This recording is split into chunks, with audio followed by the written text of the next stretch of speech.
Runtuhnya Bendungan Ma'rib.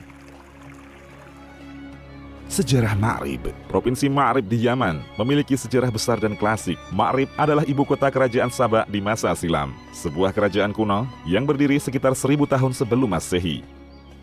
Di antara penunjang kegemilangan sejarah Yaman yang klasik itu adalah Bendungan Ma'rib, sebuah bendungan yang tingginya 16 meter, lebar 60 meter, dan panjang 620 meter. Berdasarkan perhitungan, total wilayah yang dapat diairi oleh bendungan ini adalah 9.600 hektar. 5.300 hektar dataran bagian selatan bendungan, dan sisanya dataran sebelah barat seluas 4.300 hektar. Inilah yang diungkapkan dalam Al-Quran dengan 2 kebun di sisi kiri dan kanan. Letak bendungan. Selain arsitektur bendungan, para arsitek di masa itu juga memperhitungkan detail posisi bangunan. Bendungan ini terletak di antara 3 bukit, sehingga air dari 3 arah dataran tinggi itu mengalir ke satu tempat. Semuanya tertampung di bendungan. Sebelum membangun bendungan, mereka meletakkan batu-batu padat dan timah. Batu-batu tersebut berfungsi sebagai gerbang dan timah-timah untuk menahan air. Runtuhnya Bendungan Ma'rib. Sumber-sumber sejarah menyebutkan, sebelum Bendungan Ma'rib runtuh, bendungan ini memang mengalami kerusakan berat. Menurut sumber-sumber Arab, sekitar tahun 145 sebelum Masehi, terjadi peperangan antara orang-orang Raidan dengan kerajaan Saba. Perang inilah yang menimbulkan kerusakan bendungan, sampai akhirnya terjadi banjir arim seperti yang disebutkan dalam Al-Quran. Ada pula yang menyebutkan bendungan ini hancur karena tikus yang menggerogoti bebatuan bendungan. Semua pendapat ini bisa digabung dan dikompromikan. Kerusakan berat diakibatkan peperangan. Kemudian, gompelan-gompelan bendungan digerogoti oleh tikus-tikus, sehingga memperparah kerusakan. Hancurnya bendungan ini menyebabkan kerusakan dan kerugian besar bagi negeri Yaman. Akhir masa kemakmuran. Di masa akhir kejayaan peradaban Yaman, kerajaan Ma'rib dipimpin oleh seorang raja yang bernama Amr bin Amir. Di masanya, orang-orang Saba hidup dalam kondisi aman dan makmur. Kemudian salah seorang putri dari menterinya bermimpi. Ia bermimpi melihat 2 ekor tikus menghabisi makanan di kota.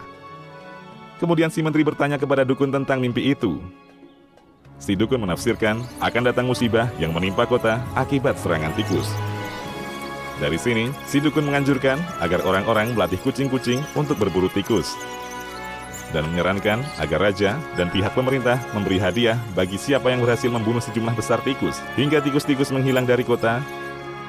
Kemudian istri raja bermimpi melihat bayangan petir dan guntur yang menyambar segala sesuatu di kota, yang berakibat hancurnya kota. Setelah itu, tikus-tikus datang lagi menghancurkan negeri itu. Mimpi sang istri membuat Raja Amr bin Amir begitu khawatir. Ia pergi menuju Bendungan Ma'rib. Ternyata, ia lihat ada tikus yang sedang menggerogoti bendungan. Sampai-sampai tikus itu mampu memakan bebatuan besar dan menggesernya dari posisinya. Dia pun yakin bahwa kehancuran akan datang dan tak ada jalan untuk menghindarinya. Allah Ta'ala mengisyaratkan hal ini dalam firman-Nya.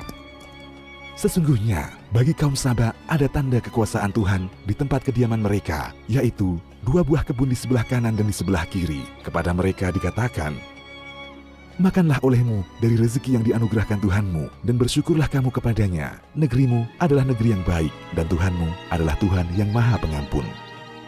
Tetapi mereka berpaling, maka kami datangkan kepada mereka banjir yang besar, dan kami ganti kedua kebun mereka dengan 2 kebun yang ditumbuhi pohon-pohon yang berbuah pahit, pohon asal, dan sedikit dari pohon sider. Demikianlah kami memberi balasan kepada mereka karena kekafiran mereka, dan kami tidak menjatuhkan azab yang demikian itu, melainkan hanya kepada orang-orang yang sangat kafir. Quran, Surat Saba, ayat 15 hingga 17. Pelajaran. Dulu, Yaman adalah negeri yang indah. Bagian selatan Jazirah Arab itu merupakan belahan bumi yang makmur dan cantik. Kebun-kebunnya hijau, subur dan lebat. Buah-buahnya landai dan mudah dipetik. Kondisi ini membuat masyarakat Yaman hidup penuh kebahagiaan dan sukacita. Namun, penduduknya kufur kepada Allah, kemudian Allah ganti kenikmatan itu dengan kesulitan. Musibah menimpa mereka dengan kehilangan sumber air utama. Kondisi kebun mereka yang hijau berubah menjadi berdebu, tanah subur berganti tandus. Mereka ditimpa kekeringan yang tak berujung, hingga membuat mereka bermigrasi ke berbagai penjuru jazirah. Inilah yang menyebabkan mereka menjadi nenek moyang bangsa Arab. Mari kita jaga negeri kita ini dengan segala kenikmatan yang ada di dalamnya dengan menaati Allah Subhanahu wa Ta'ala. Demikian, Allahu a'lam.